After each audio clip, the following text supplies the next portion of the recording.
We are Duck Hunting Fanatics, knee deep in the duck blind.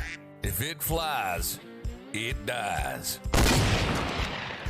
Only Duck Hunting Fanatics know what it feels like to see a brightly colored drake mallard cup its wings and soar towards your decoys. It's what we do, and it's what we love. Duck Hunting Fanatics, with boots on the ground, eyes in the skies reports. And we get it from professional duck guides all across the country. We interview them for their top tips and tricks from their years of experience from the duck hunting blind. This is Duck Hunting Fanatics, and this is Eric Wilkes. Greetings, friends and fellow duck hunting fanatics. Eric Wilkes here with another episode of Knee Deep in the Duck Blind, and we have a very special guest, a guest that I'm quite sure that a lot of you have heard of. A guy by the name of Ron Spomer that's been around for a long time. You guys have probably seen him on TV. If you haven't seen him on TV, you've certainly seen him on YouTube. He brings a wealth of knowledge and experience to the hunting world. And I know his story. I was telling Ron before we got on here that, I feel like I know him. He doesn't know me, but we're excited to have you. Ron, want to thank you again for being here, my friend. Oh, thanks for inviting me, Eric. This is going to be fun. Yeah, absolutely. So, again, for maybe those, for that are just getting into the industry, I know a lot of the young guys have probably seen you that are, they're big into digital and social media, and you've kind of expanded your audience there as well. Just open with a little bit of your background and experience. I know you mentioned the wetlands of South Dakota. Just share some of your experiences in hunting. Yeah, I was a kid. I'm a lot older than most of your listeners probably. I was fortunate to be coming of age in the late 60s and through the 70s when you could still knock on doors to get permission to hunt almost anywhere, especially in a rural state like South Dakota. And of course, that's part of the duck factor. So we had all kinds of native wetlands we could go to. And we would just crawl out in the black morning and set out the decoys, hunt ducks until the flight was kind of over and the pheasant hour opened up. And then we would grab our shotguns and switch to hunting pheasants. And if we did pretty well there and finished up by the end of the day, we would either drop into some squirrel woods or hunt some cottontails with the 22 or crawl up into a tree with a bow for deer and just have a high old time. And it was pretty easy to be a hunter in those days.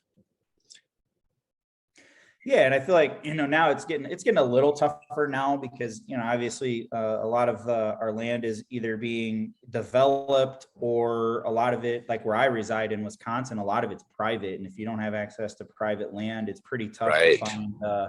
It's really tough to find open public land, and some of those challenges that we all have to deal with, and especially for those that are new to the hunting and to the hunting industry and maybe just getting into it for the first time, maybe you struggle a little bit to find some land that's close by, but in that we still live for it. We're still passionate about it. We still love and enjoy what we do. And I think most guys, as you and I were kind of chatting before we hit the record button, Ron, most guys hunt multiple species. We don't just hunt one thing.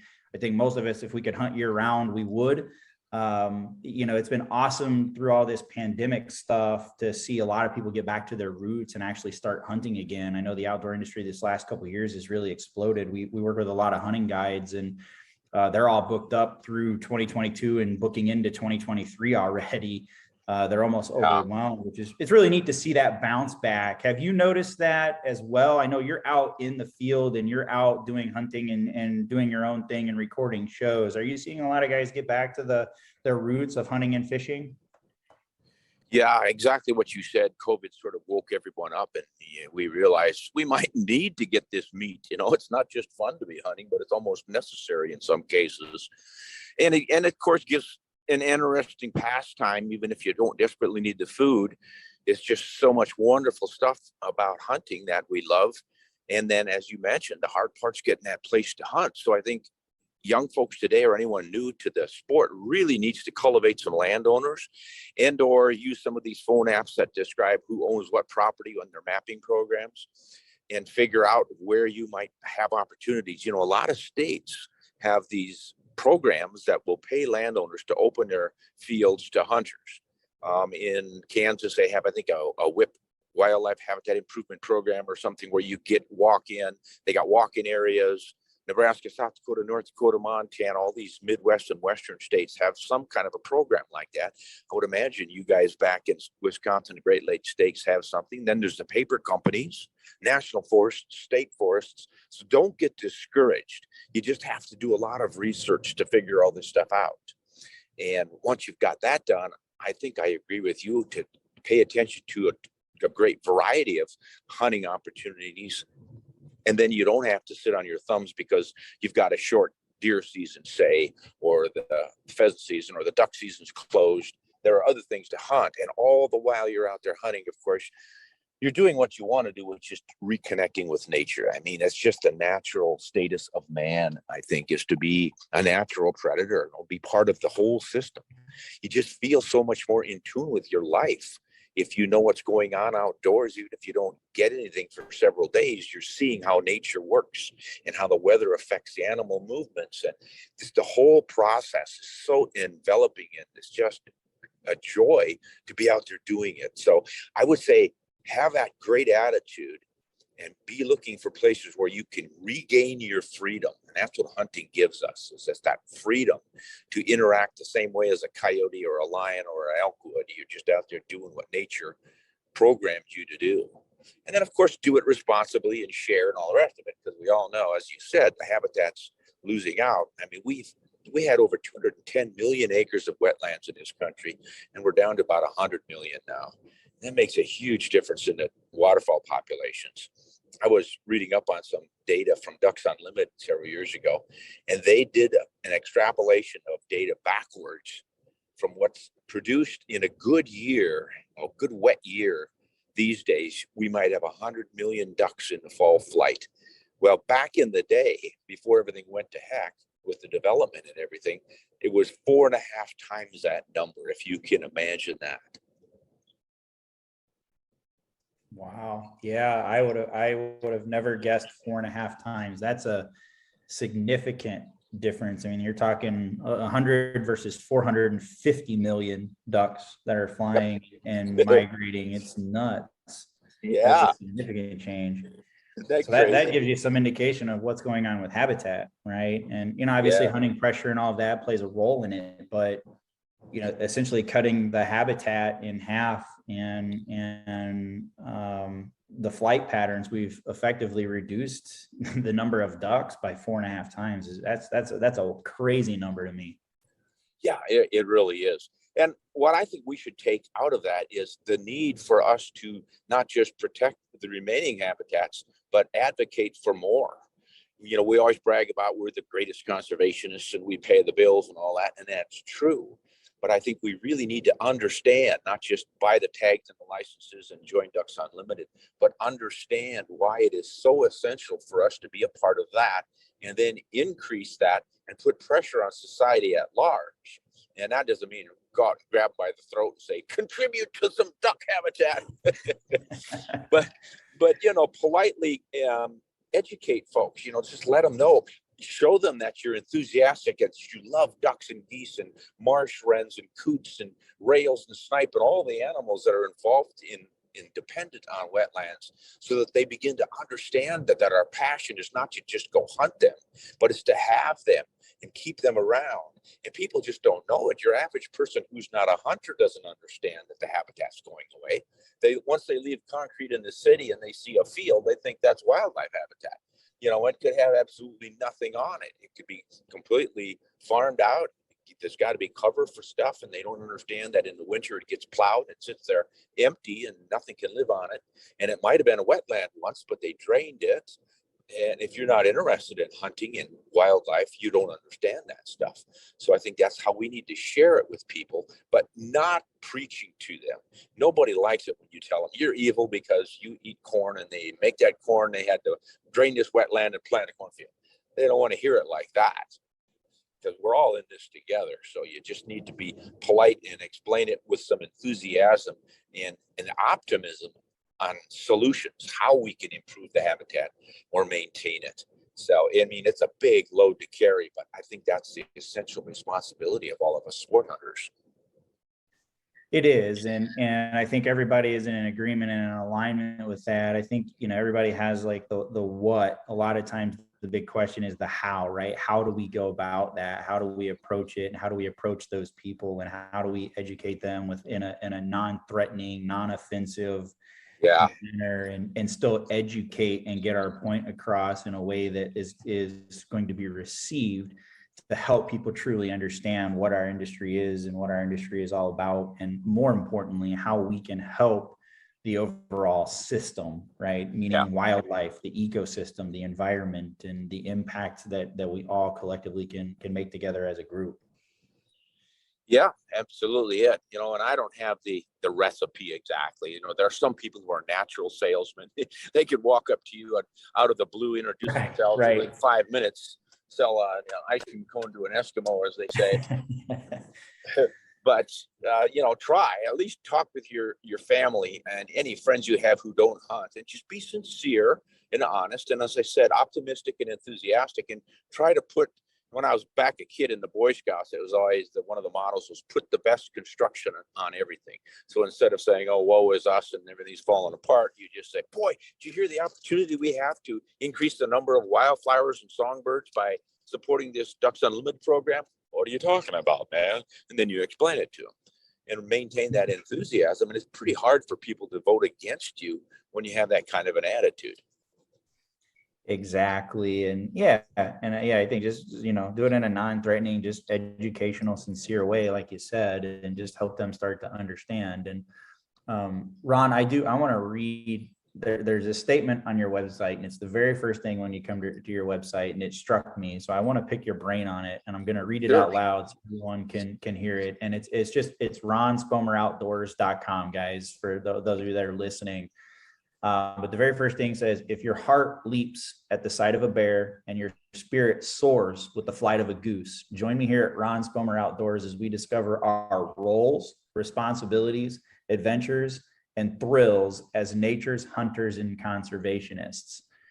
So Ron, just talk a little bit about, again, I'm reading this right off of your website. Like, what does that mean to you? Because I can tell it's very genuine. It's very, it comes across as very heartfelt, and I can tell that it's coming from you and for part of what you stand for. But I just want you to speak to that for just a minute about what it actually means to you and what you're doing with your new outdoor show, your new outdoor company, and your YouTube channel, Facebook, everything that you stand for. Just talk about that for a minute. Yeah, you know, I wrote that when I first started that website, gosh, 12, 13 years ago, whatever it was, because here was my opportunity, unfiltered, to explain exactly part of exactly why I am so enthralled by the natural environment, and to hook people to joining me to discover these things. And I'm not just a hunter. I'm also a birder. I like to think myself as a naturalist just because I'm interested in nature and wildlife and all aspects of it.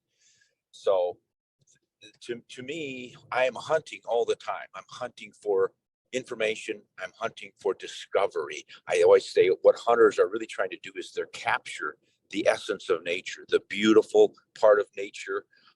Just think of any aspect of hunting that fires you up. It's all got to do with returning to our roots as natural creatures and sharing it with other ones. And once you understand that, you appreciate your hunting that much more. You appreciate what you bagged. You appreciate being outwitted by what you didn't bag. And then you start to care about, wait a minute, where are these animals being raised? What can I do to increase their numbers or help maintain their numbers? Because I understand that we are all in this together. The ducks and the deer and the moose and the bears and all of us are on this planet working together. You could say dog eat dog, but it's, you know, like horse eat plant, man eat deer eat bushes, but everybody's living really with and on everything else. Everything consumes other living things. We just recycle it. And these days, I always refer people to that Lion movie, that Disney Lion King movie, where they talk about the cycle of life and everything. And that's what too few people, I think, really concentrate on. What exactly is that cycle of life? And how are we involved in it? And one of my complaints with people, I think, is that too many of us think that we're above all that. And I always say, guys, we didn't just get dropped from Venus or Mars to get here.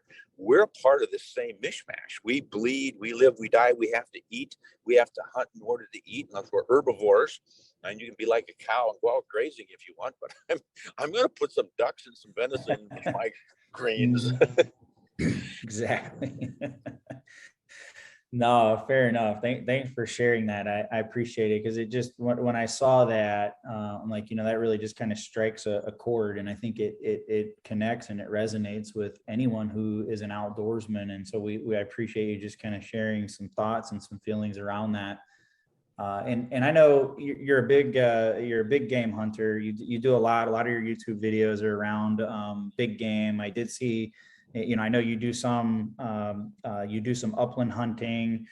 What's your favorite, and I know you do some duck hunting in there. What's your favorite species to growing? What's your favorite species to hunt, and why? I get asked that a lot. I really don't have a favorite, because so much of it is pleasurable for me. It's just enjoying being out, what we've just been talking about. So it really doesn't matter what animal I'm after.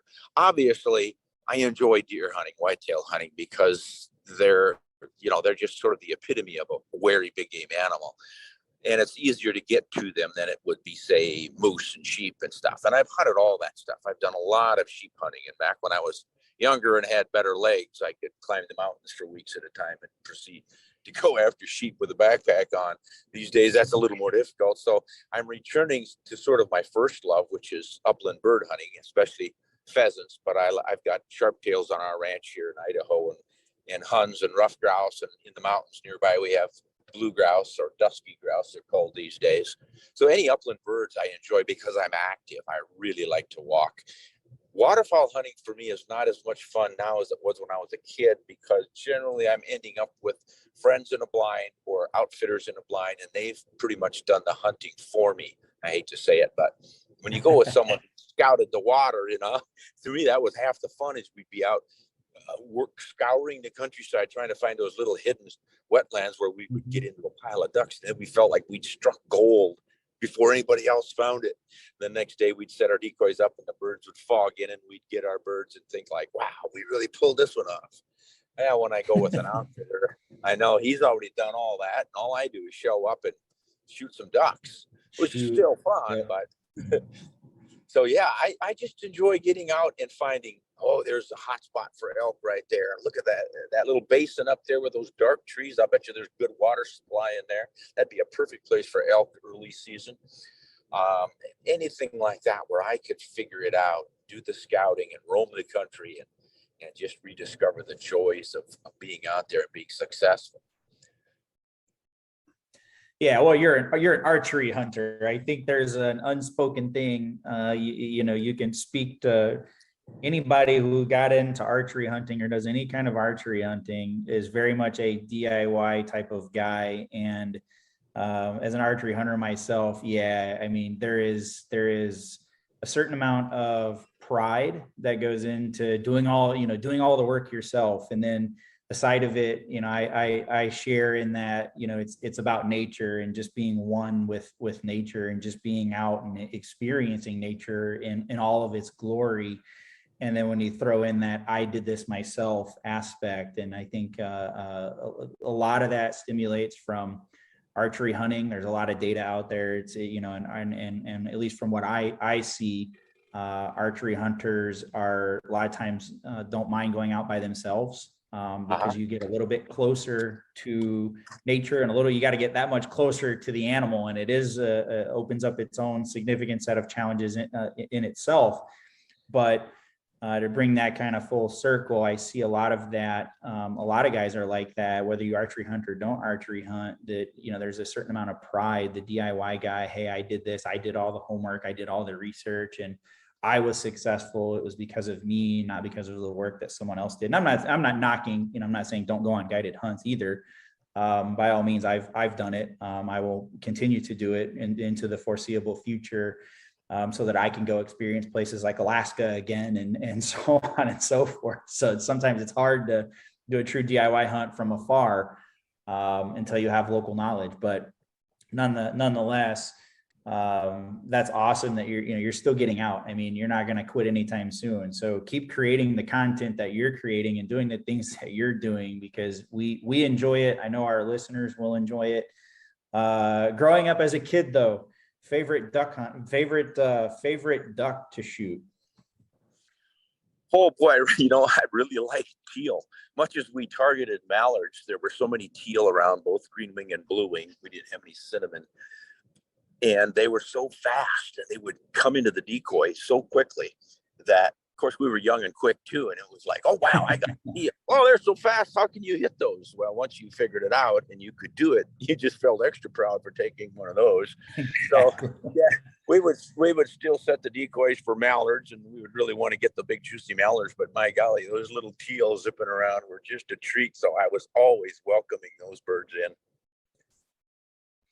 That's awesome. Yep. And those teal are quick. A lot of times I get asked that question a lot too. And for me, it's teal. Again, yeah, same thing here in Wisconsin. We target the mallards quite a bit.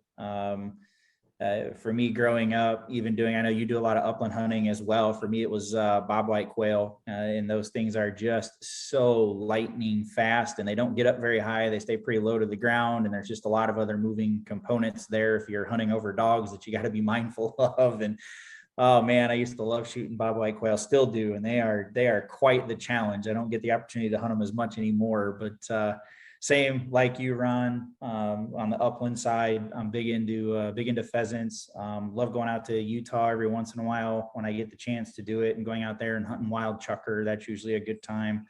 Yeah, I think we could wrap for days. We could have a whole segment just on bird hunting and deer hunting and all the different kinds of hunting, and we can talk strategy. But I want to say thank you for your time, and we do appreciate you being here. Real quick.